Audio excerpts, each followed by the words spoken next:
দীর্ঘ প্রবাদ জীবনের মজার একটা ঘটনা শোনাবো আপনাদের এখন। আপনাদের কাছে মজা মনে হলো, আমার কাছে খুব দুঃখজনক ঘটনা। প্রবাদ জীবনে 7 বছর শেষ, 8 বছর চলে। আমার এক বন্ধু সম্ভবত 4 বছর প্রবাদ জীবন শেষ, তারপর এক বন্ধু আমাকে কল দেয়। অনেকবার কল দেয়, মেসেজ দেয়, পরে আমি কল মেসেজ তুলছি। 4 বছর আগে কোনো দিন একদিনও কলও দেয়নি, মেসেজও দেয়নি, কল মেসেজ দেয় না। অথচ তার কাছে আমার নাম্বারও আছে, হোয়াটসঅ্যাপ আছে, ইমো আছে, মেসেজ আছে, সব আছে, তবে কিন্তু আমার কখনো কল দেয়নি। বাবার জীবন 4 বছর শেষে সে কল দেয়।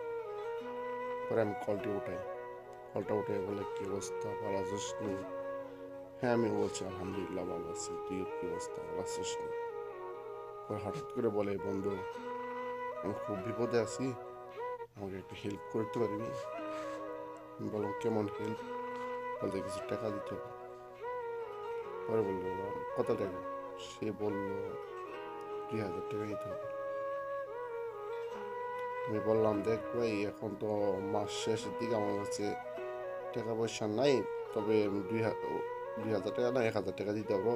সে বললো, আমাকে টাকা দিয়ে 2,000, আমি ইনশাল্লাহ দিয়ে দেবো, 2-3 দিন পর বিকাশে পাঠিয়ে দেবো। আমি সুইদার, সে আমার বিকাশে পাঠিয়ে দেবো আগে 2-3 দিন পর। আমি বললাম, আচ্ছা, তোর টাকা দিতে হবে না, আমি 1,000 টাকা দেখি, আমি 1,000 টাকা পাঠাই দেবো। পরে 1,000 টাকা আমি তাকে বিকাশে পাঠালাম। বিকাশে 1,000 টাকা পাঠাইছি, টাকাটা গেছে না না গেছে সে আমাকে মেসেজ দেওয়া জানায়নি। পরে আমি নিজেই কল দিছি তাকে, কিরে টাকা গেছে নাকি? সে বলছে, হ্যাঁ টাকা আসছে। পরে আচ্ছা ঠিক আছে, তাহলে ভালো থাকিস, কল টল দিস মাঝে মধ্যে।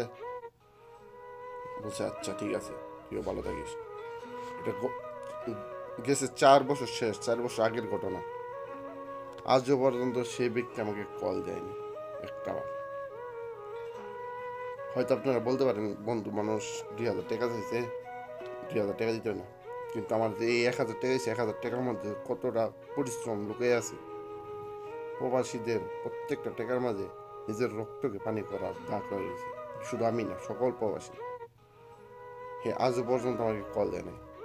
হঠাৎ করে কিছুদিন আগে সে আবার কল দিছে, সেম কথা, দেখ আমি কিছু টাকা দিয়ে আমি বিপদে পড়ছি, এই সেই ফ্যামিলি, সেম কথা।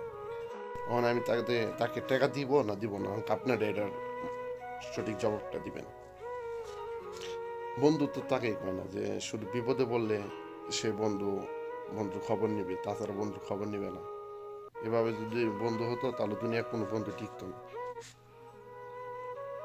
বন্ধুর সাথে টাকার সাথে কি শেষ সম্পর্ক? বন্ধু সবসময় বন্ধু খবর নিবে, টাকার সম্পর্ক তো এটা বেশি দিন টিকে না। বন্ধুর সাথে বন্ধু আত্মার সম্পর্ক থাকতে হবে, যে সবসময় বিপদে আপদে তোমার খোঁজ খবর নিবে, কথাবার্তা বলবে, সে হচ্ছে বন্ধু।